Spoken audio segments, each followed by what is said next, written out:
Me definitely no want a man who not done nothing for me. Definitely. There's no way God put me upon this earth here. But there with a man who not do nothing for me. Cause that don't make no sense. Him happy I make him 6 figures and him happy have him own place plus him happy have him own car. That the type of man who me definitely no doubt about that. Be submissive too. Man, I want to old Joe with him 9 to 5. Where that's a go, that not go nowhere. I can't live off of that. Definitely can't live off of that. So, I have to have a man with him 6 figures in one place plus in one car. That will make me happy. Period. Upgrade on the man they have, finding the best possible man, having these high standards for men and a lot of hoops for men to jump through and a lot of requirements. And are women wrong to have standards? No, they're not. But are these standards, are they based in reality? Is it a realistic representation of what standards are, or what should be required of a man in a relationship? It's often say women date up. Women are hypergamous. But is hypergamy real? And in what sense does it or should it apply? Let's find out. Welcome back to another episode on the podcast Relationships Guru. I'm your host, Corey Ellis. Remember to like, share, and subscribe, and click the notification bell so you can get notified every time I made a new video. So we're at episode 8. Hypergamy. Is it real? Does it exist? Let's jump right in. And what is hypergamy? Hypergamy is dating someone with a higher social status than self. Social status encompasses things like car, profession, clothing, and stuff like those. So dating persons with a better job than you, who drives a better car than you, who wears nicer clothes. And it is often with women.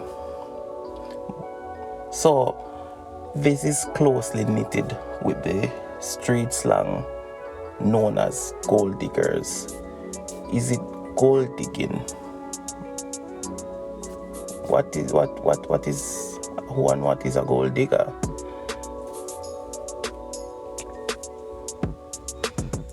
And a gold digger, which is typically a female, dates for only money.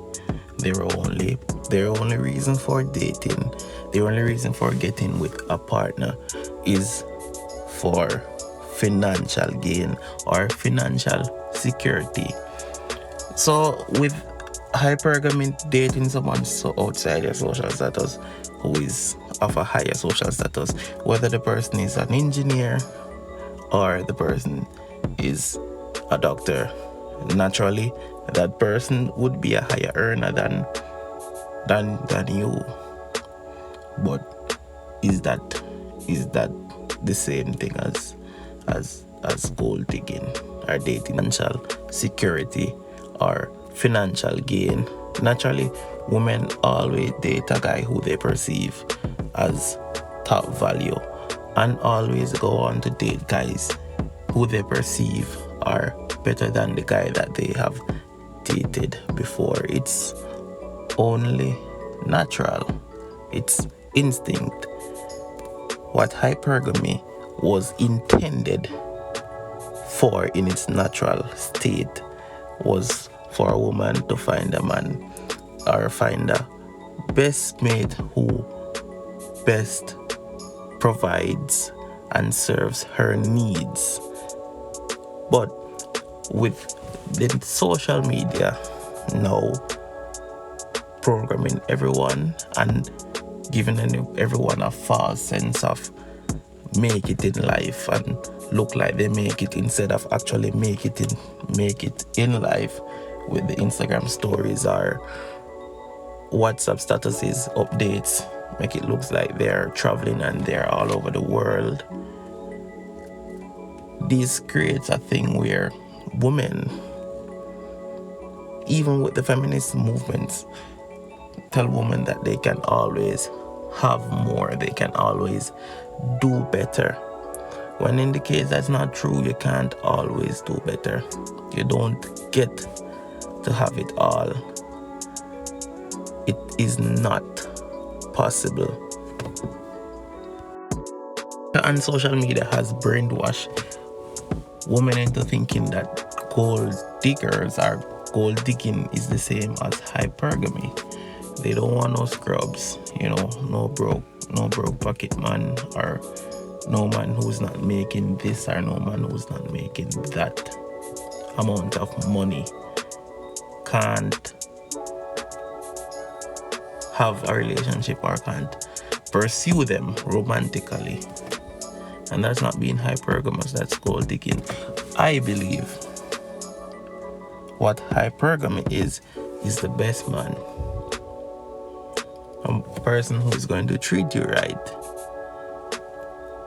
A person who is going to love and take care of you for better and for a worst. Who will give you their last if they have it, because they know that you would do the same for them. That's what hypergamy was intended to be. A man who takes care of his woman and a man who takes care of his family. A man like that is the best possible man for her or for a woman.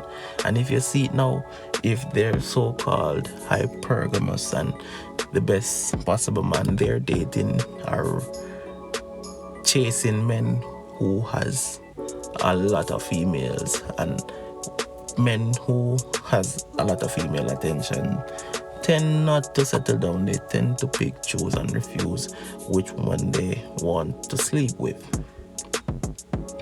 And every man of every culture can tell you all the girls want the bad boys and the men who aren't really going anywhere in life. Felons and gangsters, those are the women that men, those are the men that women seek to be with. Then is that hypergamy? Are those the men that is the best possible candidate for a woman to have a child with? No, it's not. They have been brainwashed into thinking that. So they have been brainwashed into thinking who and what a real man is, and who and what a high value man is. And it is not who they think it is. Their natural programming has been in conflict with their social programming. Now on to the topic of who and what is a high value man. What is it? Because we have always heard the term high value men. You've been often told that a high value man is a man who has a high paying job, successful, 1% alpha male who takes risk and master of his own journey and all that stuff.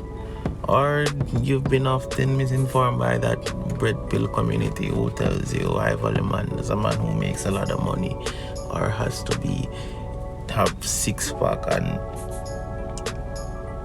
has to have a lot of women, a lot of promiscuous relationships, because women nowadays aren't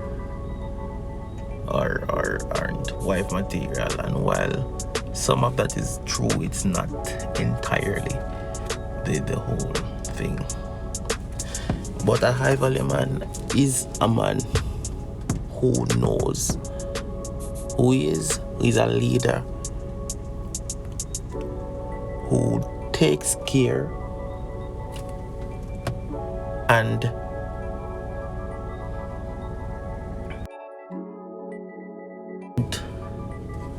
be tricked. And women, the next time you see a man who you're interested in, do not ignore the red flags because you see them. And ask yourself, is this man that I'm talking to, will he be a good father to my kids? Will he be a good husband to me? And if the answer is no, then the answer is no.